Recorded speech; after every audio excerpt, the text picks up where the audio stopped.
He's a cult hero to foodies everywhere, traveling the country giving lectures and penning 4 New York Times bestsellers. But for all his knowledge about where food comes from and how we should be eating, Michael Pollan isn't much of a cook, or at least he wasn't. His new book, Cooked, looks at the crucial role of cooking throughout human history. And to research the subject, Pollan finally got acquainted with his own kitchen.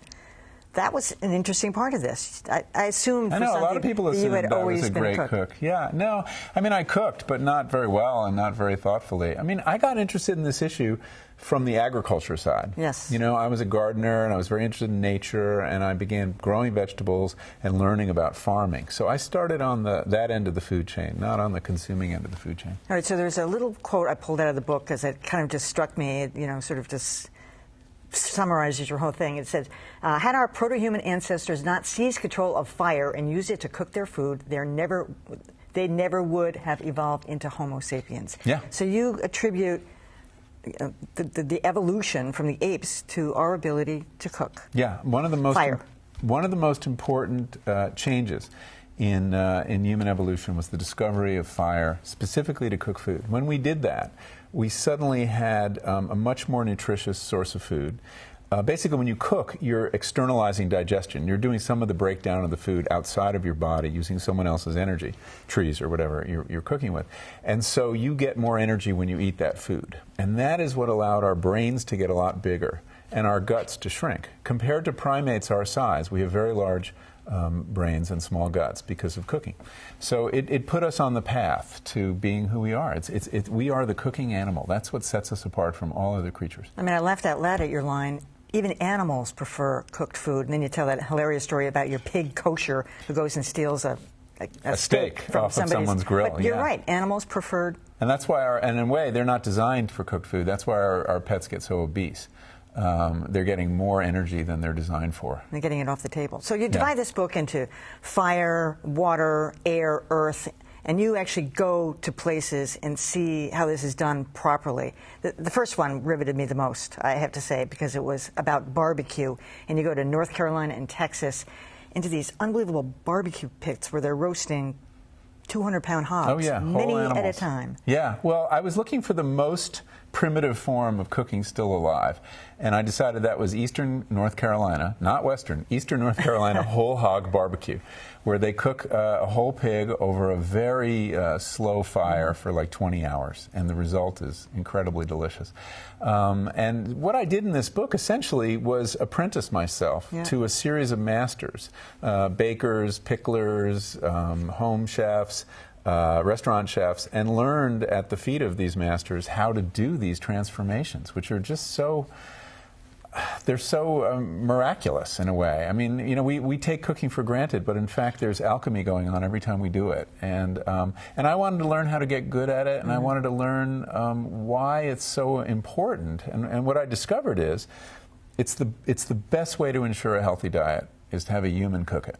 And where we got into trouble was we outsourced our cooking to large fast food corporations, industrial corporations, and what we're learning is they don't cook very well. You blame women for that because they started going to work. Well, I don't blame women, though. I'm very careful not to do that. What happened was when women started going back to work, there was this enormous tension in the household over all sorts of chores and childcare. And before we could redivide the division of labor between men and women, the fast food industry stepped in and said, "Don't argue. We've got you covered. We'll do all the cooking." In fact, KFC, Kentucky Fried Chicken, took out billboards all over America in the 1970s that had a big bucket of fried chicken and just 2 words overhead: women's liberation. So they aligned themselves with feminism, and they suggested that not cooking was the progressive thing to do. And I think that's where we really went wrong. But it let men off the hook. Well, were you able to accomplish what you wanted to? You have a great story you tell about going to Chez Panisse when you were a kid out in San Francisco, of course, and being stunned by this souffle with the raspberries and everything, and knowing right then and there that you wanted to be around that. And having appreciation for good food. Were you able? You talk about the bread, tarbine. Tartine. I got to get that. Oh, that's wonderful bread. Were you able to perfect it the way I got good at some things? Could at you? Yeah, I mean, I don't want to brag. I think my bread is pretty good. I should have brought you some. Yeah. I got good at bread. I got okay at making kimchi and sauerkraut and things like that. And I can do a whole pig, and I've done that in my front yard a few times now with some help. It's a communal endeavor.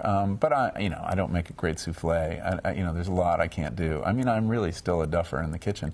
But the point was not to become a great chef. The point was to reconnect with this incredibly important human work that we designed as a culture and that defines us, and really just kind of reignite the excitement about it. I mean, we treat cooking as a necessary evil or something that we're just going to outsource. And I wanted to show people how pleasurable and how intellectually stimulating it is. That there is magic going on in the kitchen, and that we can master it, and that it's satisfying on many levels, and not least of which is the social level, because the meal is on its way to extinction in this country. 46% of meals in America are eaten alone, and we're doing more snacking even than eating meals.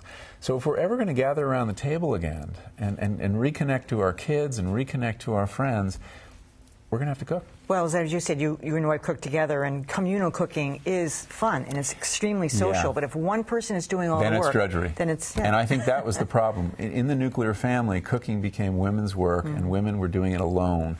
Whereas historically, you see, cooking was a very communal activity. And when you can get your kids in the kitchen and your partner in the kitchen is when it really becomes a lot of fun. All right, and the book's a lot of fun, too. All right, Michael Pollan, always a pleasure to have you. Thank you, Emily. Cooked. Thank you very much. Enjoyed it.